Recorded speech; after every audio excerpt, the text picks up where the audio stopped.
think I said this yesterday, and I am feeling it just as much today. And December is this month, right? Where you just start to feel a little slug-like. All the parties, probably eating more than you usually do because you're going from party to party, and you're drinking maybe more than you usually do.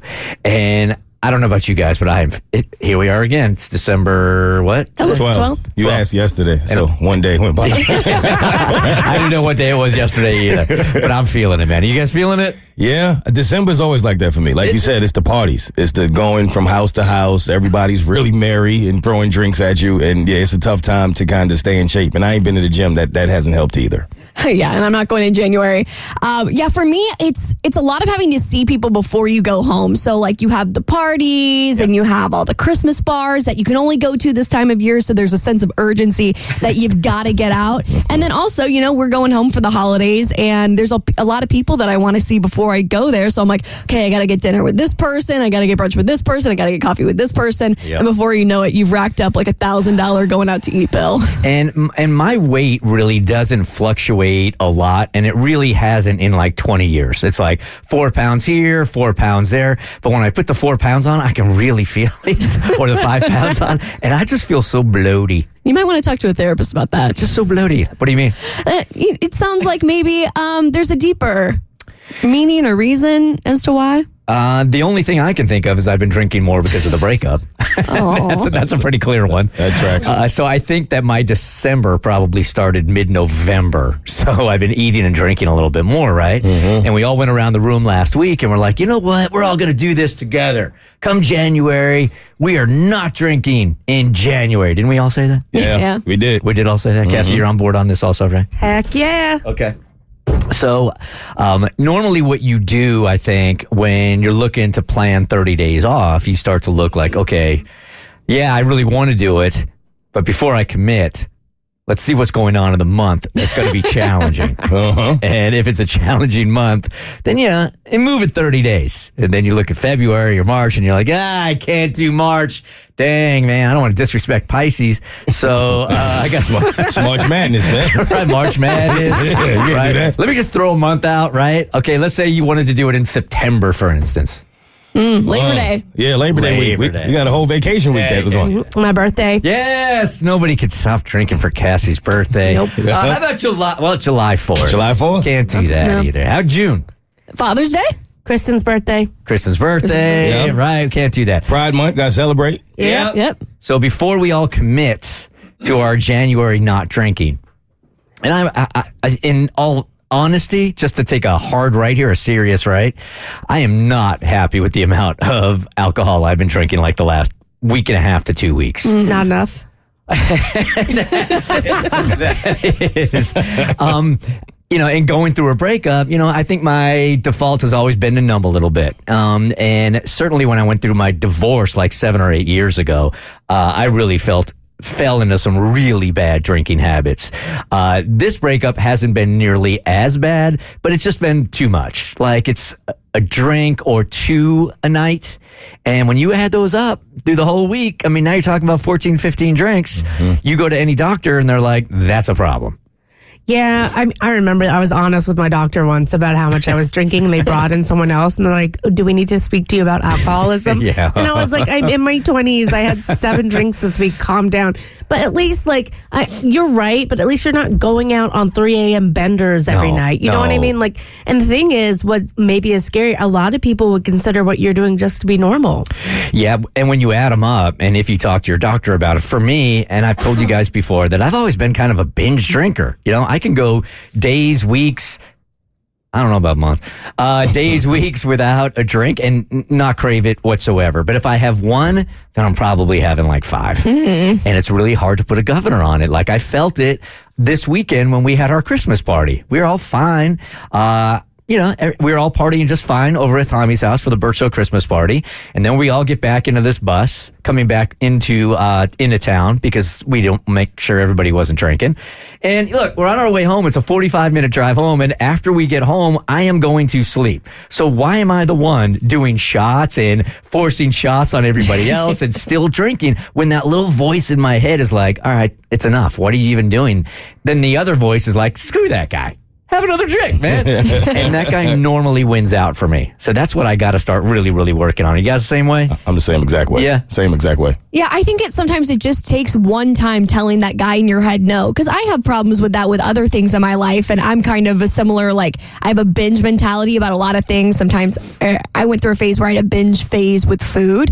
And it just takes that one time for you to be able to show yourself that you can say no, that can give you the confidence to do it day after day after day. Agreed. And then I'll wake up the next morning and I feel absolutely great. And I'm like, God, that was such an easy decision last night. But then the next time comes and the party is rolling like it was in the back of that bus. And we were all, here is my problem. And you're talking about going to therapy, which I do have an appointment today.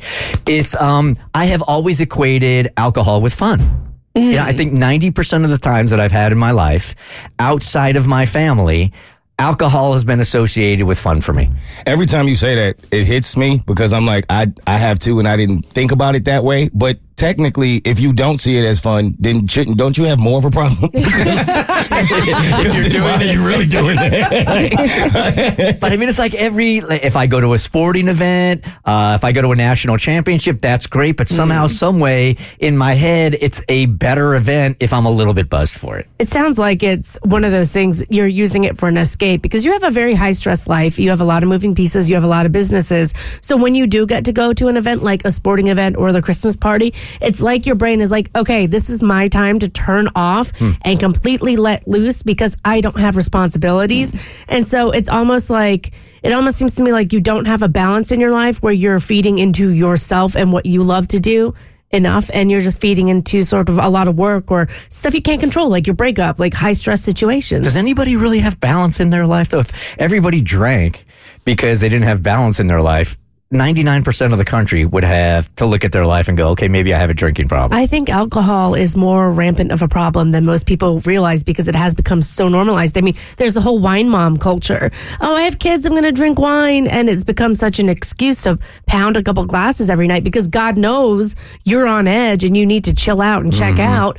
But it's become so normalized. It's not healthy behavior, but that's just what we do. Right.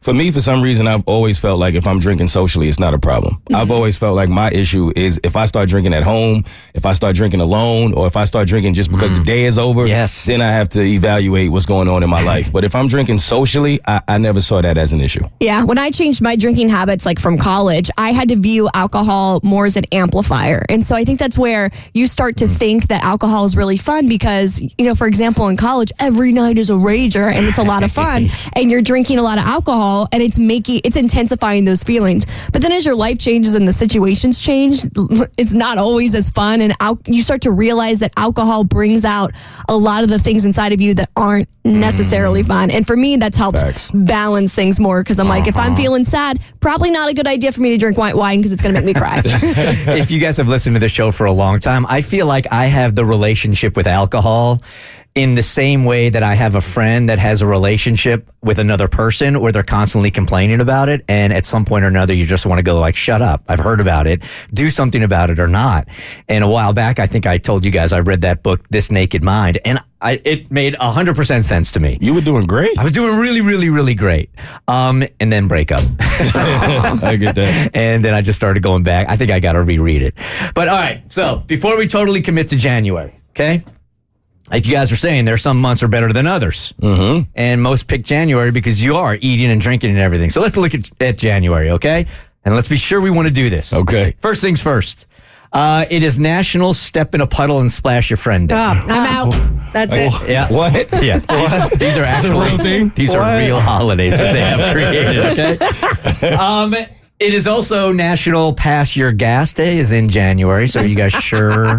Girl, that's every day. Oh, my God. I'm still on board so far. You guys sure so far? Yeah. All right. World Introvert Day, Mo. Really? Is in January. Well, I got to celebrate it, so I'm still on board. Good call. Just do it alone. Stop Spam Day. That's another one. You know what this is reminding me of?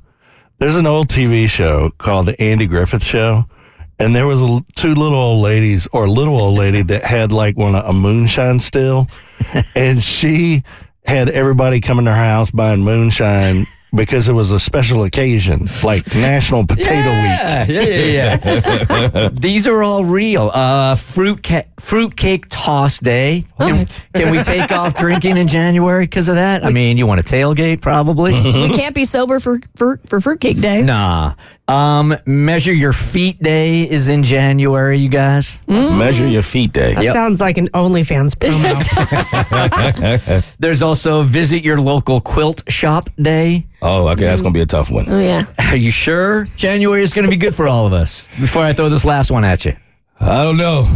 Brew a potion day. I don't know. Yep. And I don't know. National Kazoo Day. Do we really want to take drinking off for that day? That's tough. Yeah. This is just making me want to create a random holiday that we're going to celebrate every single year. Yeah, it's called Don't Start Not Drinking in January Day. Hey, just make sure when you're drinking with a kazoo, you roll tape on it. I want to hear that. Do you even know what a kazoo is? Yes. You do? Okay. I wasn't born What a yesterday. kazoo is. Yeah, I didn't even know kazoos are still around, man. The Bert Show.